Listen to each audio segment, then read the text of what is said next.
ये टाटा की 2518 Cummins BS3 engine है और इसमें इंजन का टाइमिंग और फ्यूल सप्लाई सिस्टम रोटरी का है और मैनुअल है सब। अब इसका इंजन जो बैक कंप्रेसर था अब उसको रिपेयरिंग के लिए हमने छुट्टा कर दिया है और फिटिंग में जो प्रोसीजर फॉलो करते हैं उसके बारे में देखेंगे और इंजन के अंदर का जो बेसिक थियरी होता है उसके बारे में वीडियो बनाएंगे। ये इंजन रिपावरिंग में से मशीनिंग काम होके आ गया है। अब इसको हमने फिर से खोल के और धुलाई करके अब लुब्रिकेटिंग करके पैकिंग वगैरह लगा के फिटिंग करेंगे। और ये इसका ब्लॉक है जिसके अंदर सारा सामान फिटिंग होगा। ये सब piston, cam shaft, crank shaft, oil pump, ये सारा सामान, ये सब सामान और हेड, सामान और ये हेड सब धुलाई हो चुका है। अब इसको हम फिटिंग करने जा रहे हैं और फिटिंग का जो प्रोसीजर है, फिटिंग प्रोसीजर उसको फॉलो करेंगे और साथ साथ में उसका थियरिकल भी देखते जाएंगे।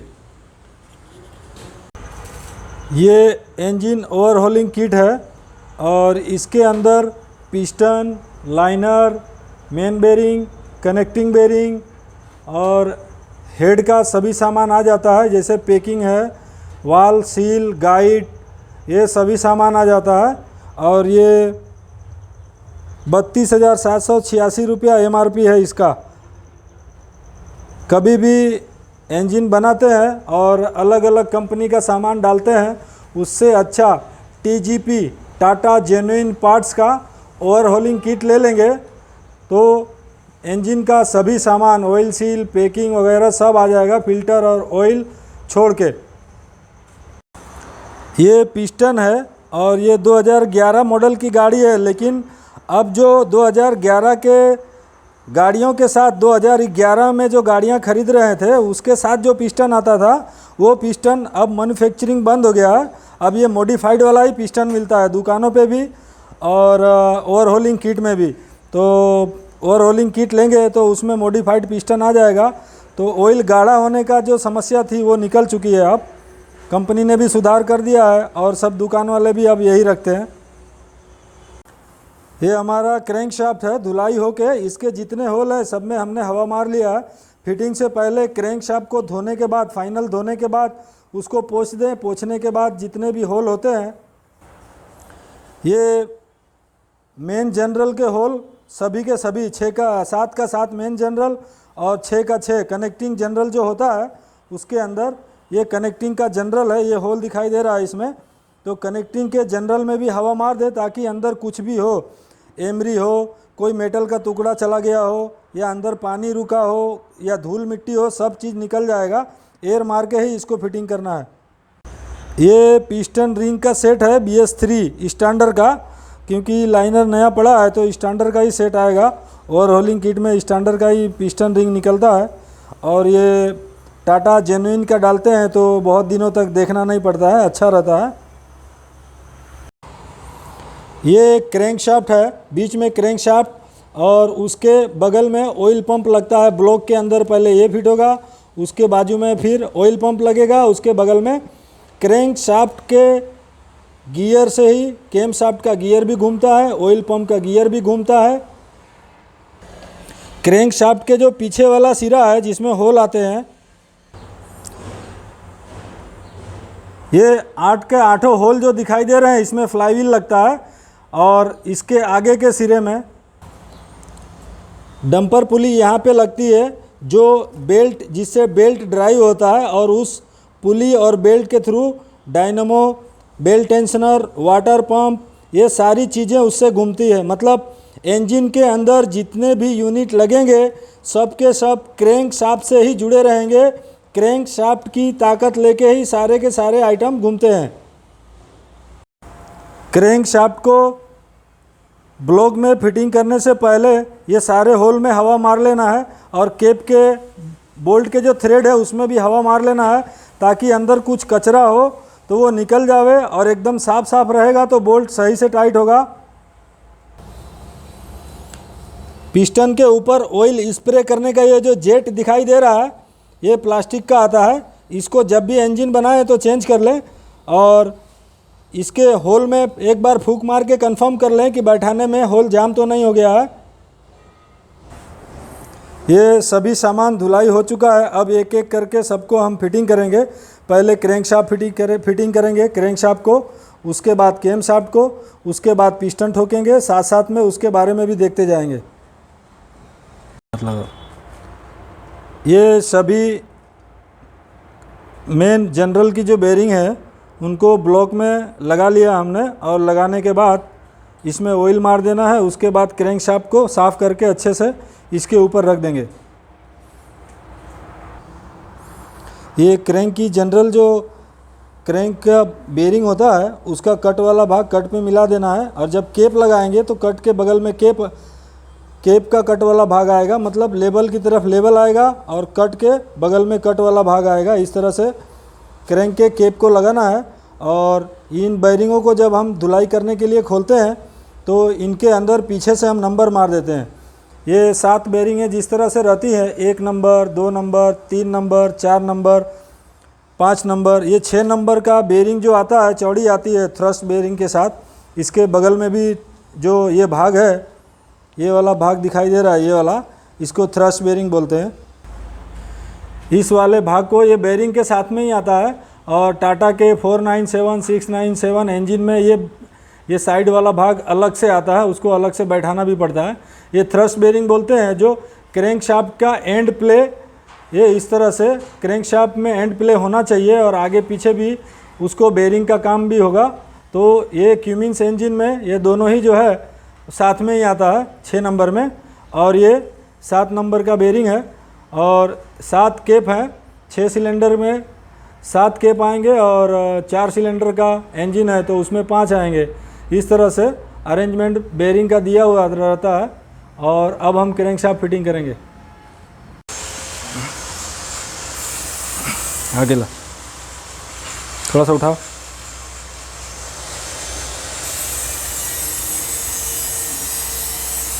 उठाओ उठाओ उठाओ, एक बार उठाओ। ये क्रैंक शाफ्ट हमने रख दिया है। अब इसका केप लगाएंगे। केप लगाने से पहले ये सब जनरल पे थोड़ा थोड़ा ऑयल मार लेंगे। ये जनरल पे थोड़ा थोड़ा इस तरह से ऑयल मार लेना है सभी जनरल पे।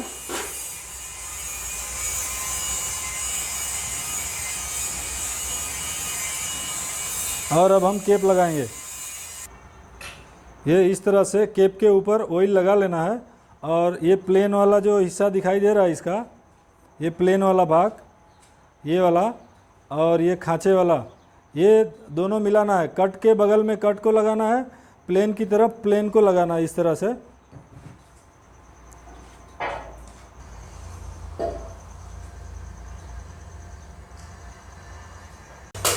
एक बेरिंग का जो कट वाला भाग है उसके बगल में कट आएगा, और जो प्लेन वाला भाग है उसके तरफ प्लेन वाला भाग आएगा। इस तरह से लगाओ। इसी तरह से सभी केप को लगा लेना है। मेन बेरिंग के केप को हमने लगा दिया है, और सभी केप के ऊपर नंबर लगा हुआ है राइट में। 1 number, 2 number, 3 number, 4 number, 5 number, और ये 6 नंबर जो है इसके अंदर थ्रस्ट बेरिंग वाला बेरिंग लगेगा, और ये 7 नंबर।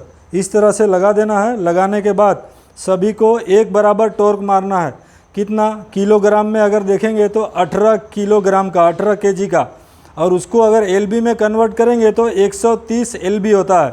तो 18 केजी का ये सभी को पहले सटाना है। उसके बाद बीच में से ये 3 नंबर, उसके बाद 5 नंबर, इस तरह से छोड़ के मारना है। शुरुआत बीच से करना है, उसके बाद किसी को भी मार सकते हैं। और टॉर्क मारने के बाद सबको एक बार फिर से चेक करना है।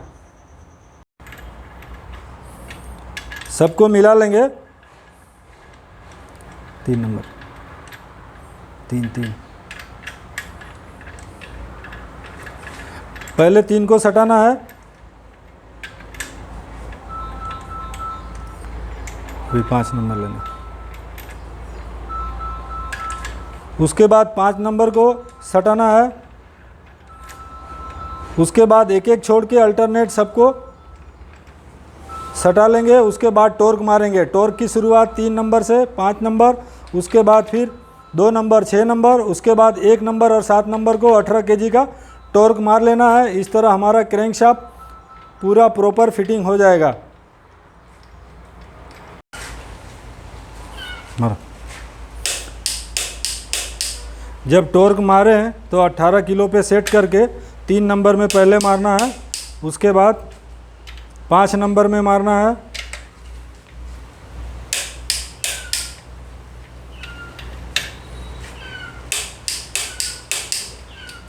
दो नंबर,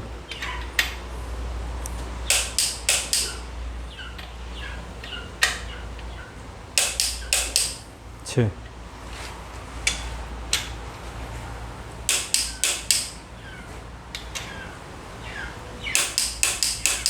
1,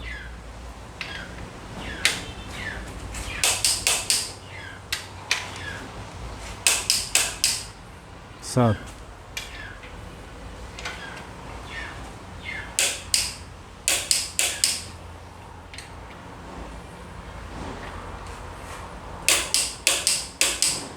20 में 4,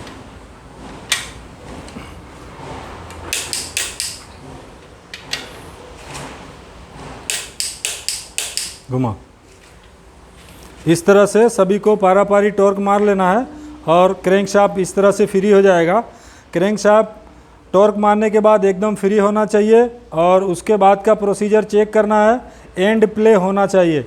एंड प्ले इसमें बहुत ज़रूरी है, नहीं तो क्रैंकशाफ्ट टाइट चलेगा। और उसको किस तरह चेक करना है अभी बताते हैं। इस तरह से एंड प्ले चेक करना है।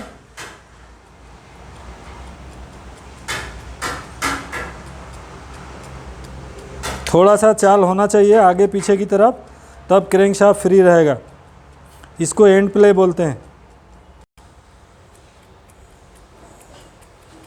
ये आगे पीछे हो रहा है, ये एंड प्ले है इसका। ओके। उसके बाद हम कैम शाफ्ट फिटिंग करेंगे।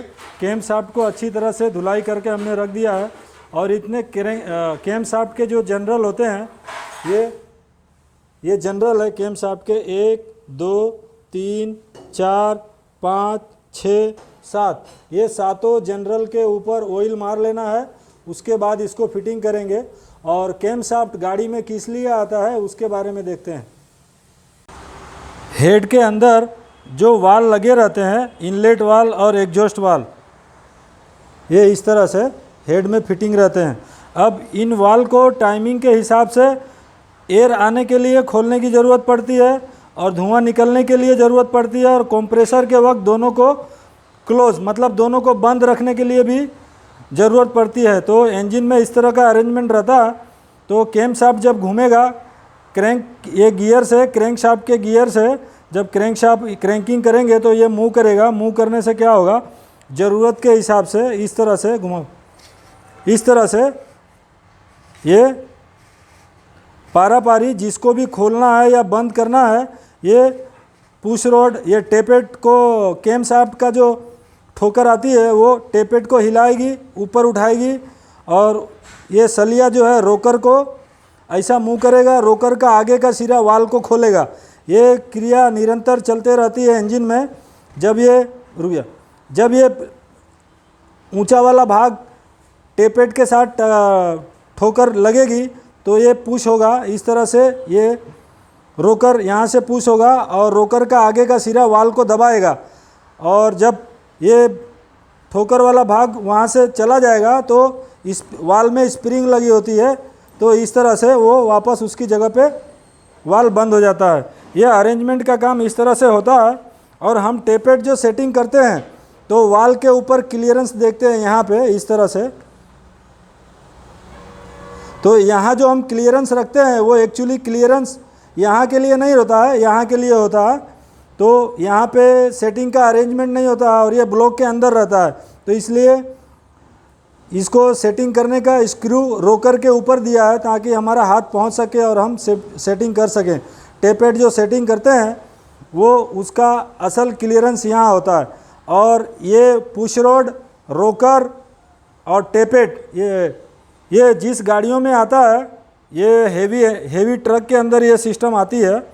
और ये रोकर और पुश रोड और टेपेट वाले इंजन को हम लो आरपीएम का इंजन बोलते हैं। अगर ये 3500 4000 से ऊपर आरपीएम पे चला जाता है तो वाल बंद होने से पहले ही केम शाफ्ट की ठोकर उसको फिर से दबा देगी। इस तरह से गाड़ी में तोड़फोड़ हो जाता है, जिसको हम ओवर रेस बोलते हैं।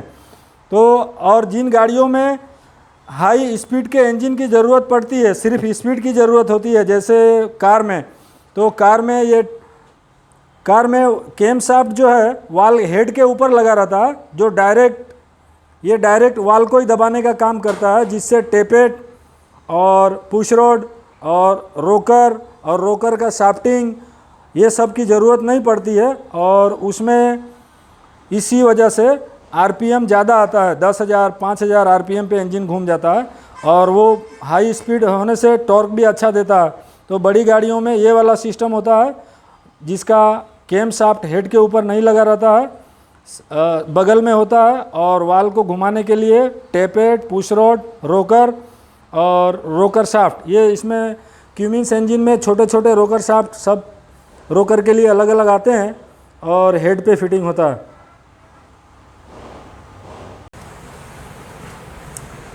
ये कनेक्टिंग शाफ्ट है और इसको अच्छे से धुलाई करने के बाद ये बुशिंग के अंदर प्रोसीजर में क्या होता है कि बुशिंग के अंदर पिन फ्री होना चाहिए और ये पिस्टन के अंदर भी पिन फ्री होना चाहिए। इस तरह से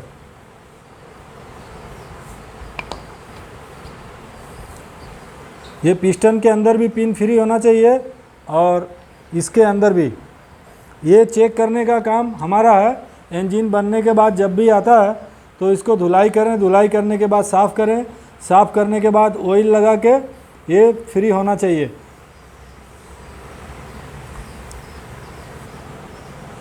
पिस्टन को कनेक्टिंग के अंदर बैठाने से पहले चेक करना है, ये फ्रंट जो लिखा है वो फ्रंट वाला भाग आगे रहेगा और उसके बाद ये कट वाला भाग राइट में रहेगा। ये कट वाला भाग राइट में रखना है। इस तरह से उठाएंगे और ये ऐसे लगाना है।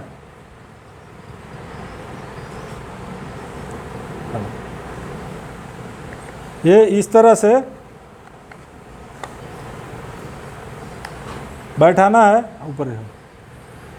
ये फ्रंट जो लिखा है वो आगे की तरफ राइट में रहेगा और कनेक्टिंग के अंदर जो कट वाला भाग है, जिसको मक्खी भी बोलते हैं लोग, तो ये कट वाला भाग ये राइट में रहेगा और ये फ्रंट वाला हिस्सा ये राइट में ही रहेगा, आगे की तरफ, पीछे नहीं, आगे रहेगा और राइट में रहेगा।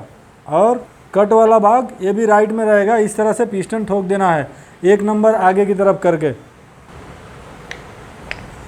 ये पिस्टन में ये इसका स्टैंडर्ड साइज़ का पिस्टन है और ये सबसे ऊपर टॉप का रिंग है और बीच में कंप्रेसर रिंग भी बोलते हैं। ये ऑयल को स्क्रैप मतलब ऑयल को नीचे ऊपर करने का भी काम करती है। और ये ऑयल रिंग है, ये दोनों रिंग को ऑयल पहुंचाने का काम करती है। मतलब पूरे सिलेंडर के अंदर ऑयल देने का काम ऑयल रिंग का है। और ये बीच वाली रिंग कंप्रेसर रिंग है, ये यहाँ वाले ऑयल को ये थोड़ा इसको भी देती है, जिससे पूरे सिलेंडर में लुब्रिकेशन सही से हो सके। इंजन में ऑयल चेम्बर मतलब जिसमें ऑयल रहता है, इंजन के सबसे नीचे वाले सिरे में, सबसे नीचे वाले भाग में ऑयल रहता है, उसको ऑयल चेम्बर बोलते हैं। लेकिन कंबंसन चेम्बर एक ऐसी चीज़ है जो कोई पार्ट्स का नाम नहीं है। कंबंसन चेम्बर पिस्टन के अंदर जो खाली जगह होती है उसको कंबंसन चेम्बर बोलते हैं। यहाँ पे इसके ठीक ऊपर इंजेक्टर आके ऐसे हेड में लगा रहता है। तो जब पिस्टन ऊपर इस तरह से आएगा, पूरी तरह से टॉप पे जब आ जाएगा और हवा को फुल कंप्रेस कर लेगा, तो वो जो खाली एरिया में जहाँ पे हवा कंप्रेस होती है उस भाग को कंबंसन चेम्बर बोलते हैं। पिस्टन ठोकने के बाद, मतलब पिस्टन फिटिंग करने के बाद और क्रैंक शाफ्ट फिटिंग करने के बाद ये सभी को टॉर्क मार लेंगे। जितने भी क्रैंक के केप हैं सातों और कनेक्टिंग के 6 केप को टॉर्क मारने के बाद कंफर्म कर लेना है कि हमने जो फिटिंग किया है वो सब सही है कि नहीं। कभी क्या होता है कि क्रैंक शाफ्ट का जो केप है उसका नंबर भी देख लेना रहता है, और कनेक्टिंग का केप और कनेक्टिंग का नंबर ये दोनों ये फिटिंग प्रोसीजर में आता है। कंफर्म करना रहता है कि दोनों सही है कि नहीं। कभी 1 नंबर का केप 5 नंबर के साथ, 5 का नंबर का केप 1 नंबर के साथ, अगर एक मिक्स हो गया तो साथ में 2 डबल मिक्स हो जाते हैं। तो ये देखिए नंबर लिखा हुआ है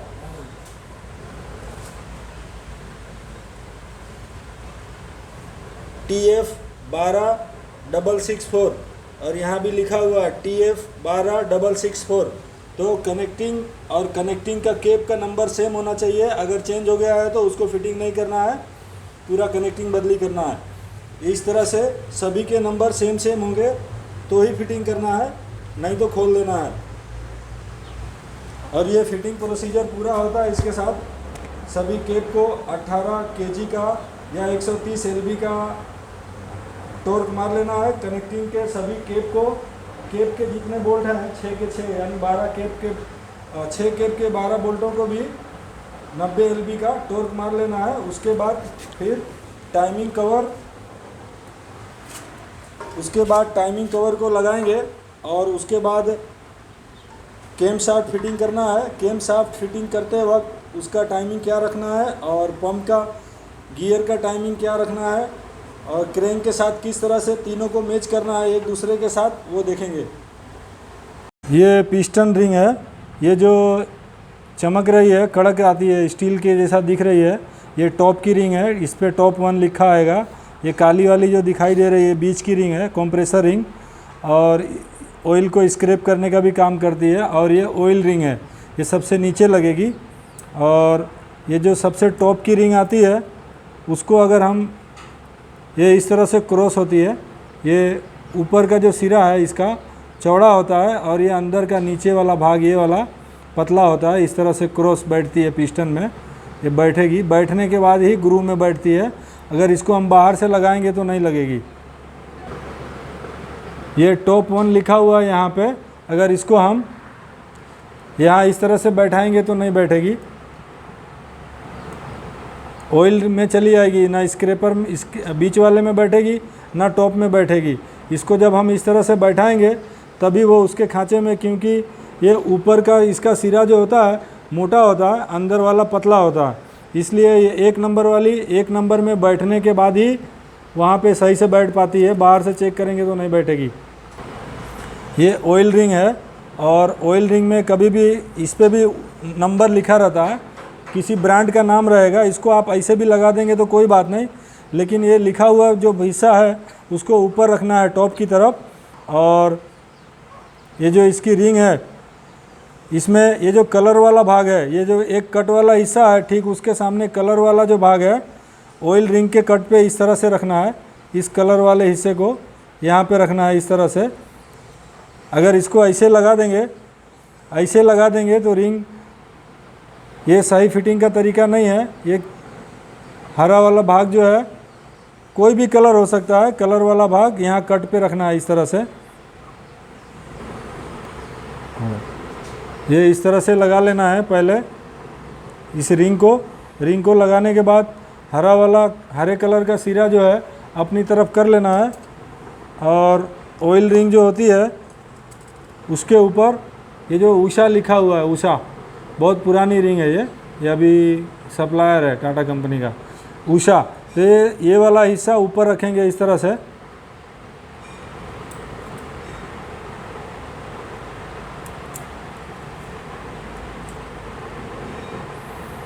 और ये रिंग के कट के भाग में ये जो कलर वाला हिस्सा है उसको रखेंगे। और जो कंपनी का नाम या कुछ भी लिखा हुआ चीज़ है उसको ऊपर रखेंगे इस तरह से। और एक बार घुमा के देख लेंगे, इस ग्रूव के अंदर रिंग फ्री होना चाहिए। रिंग है टॉप 2